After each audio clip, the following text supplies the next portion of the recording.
அஸ்ஸலாமு அலைக்கும். இன்றைக்கி என்ன ரெசிபி பார்க்க போகிறோன்னா கடாய் பன்னீர்.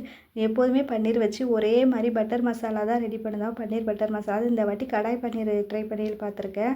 வாங்க, செம டேஸ்ட்டாக இருந்துச்சு. ரெசிபிக்கு போகிறதுக்கு முன்னாடி ஒரு அன்பாக்சிங் பார்த்துடலாம்.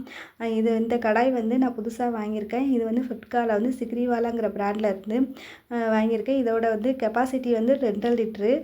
இது டயாமீட்டர் 24 சென்டிமீட்டரு. ரொம்ப வெயிட்டாக இருந்தது. நல்ல ஒர்த்தான ப்ராடக்ட்டு. இதுக்கு லிட்டோட சேர்த்து வருது. லிட்டு வெயிட் கம்மியாக இருந்துச்சு. ஆனால் கடாய் நல்ல வெயிட்டு. இதுக்கு தாராளமாக நீங்கள் 1.5 கிலோ சிக்கன் கிரேவி பண்ணதாக இருந்தால் தாராளமாக பண்ணலாம். இது உங்களுக்கு தேவைப்பட்டால் நீங்கள் வாங்கிக்கோங்க. ப்ரைஸும் ரொம்ப ரீசனபிள் தான். நான் நிறைய சர்ச் பண்ணி இந்த கடாயை ரொம்ப கம்மியான ப்ரைஸில் வாங்கியிருந்தேன். இதோட ப்ரைஸ் 870. அதுவும் லிட்டோடு சேர்ந்து வர்றதுனால ஒர்த்தான ப்ராடக்ட்டு. வாங்க ரெசிபிக்குள்ளே போயிடலாம். கடாய் பன்னீருக்கு இந்த பவுட்ரு ரொம்ப முக்கியம். இதை ரொம்ப டேஸ்ட்டு கொடுக்கும்.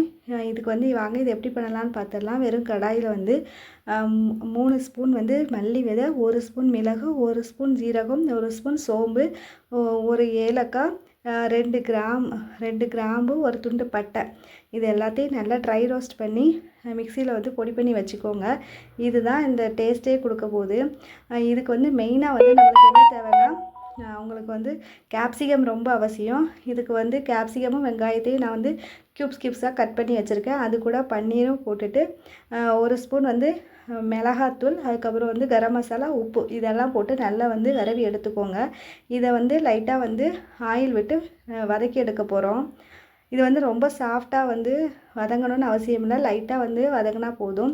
வாங்க, புது கடாயில் கடாய் பன்னீர் செஞ்சுருக்கேன். எப்படி செஞ்சுருக்கலாம்னு பார்க்கலாம். இந்த கடாயில் லைட்டாக ஆயில் விட்டுட்டு நம்ம விரசி எடுத்து எல்லாத்தையும் போட்டு லைட்டாக வதக்கி எடுத்துக்கோங்க.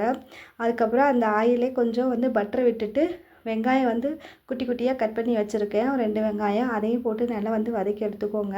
அதுக்கப்புறம் இஞ்சி பூண்டு 1 ஸ்பூன் போட்டுக்கோங்கலாம். இது கூட 2 தக்காளி மிக்ஸி ஜாரில் போட்டு அடித்து எடுத்துக்கோங்க. இது காரத்துக்கு மிளகாத்தூள் நான் காஷ்மீரி சில்லி போட்டிருக்கேன்.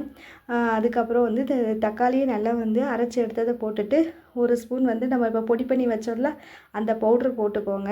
இது எல்லாமே நல்லா மிக்ஸ் பண்ணிவிட்டு நம்ம முதல்ல குடமிளகாவும் வெங்காயம் பன்னீர் எல்லாம் வதக்கி வச்சுருக்கோமோ அதையும் போட்டுட்டு கொஞ்சம் தயிர் மிக்சியில் அடித்து ஊற்றிட்டிங்கன்னா கடாய் பன்னீர் ரொம்ப டேஸ்ட்டாக இருக்கும். இதுக்கு அல்டிமேட்டு அந்த பவுட்ரு தான்.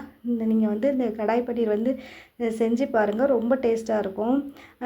எப்போவுமே நீங்கள் பன்னீர் பட்டர் மசாலாவே ட்ரை பண்ணிட்டு இருந்தீங்கன்னா ஒரு முறை இந்த கடாய் பன்னீர் ட்ரை பண்ணி பாருங்கள். உங்களுக்கு ரொம்ப ஃபேவரட்டாக ஆயிரும். அந்தளவுக்கு டேஸ்ட்டாக இருந்துச்சு. நீங்களும் ட்ரை பண்ணி பாருங்கள்.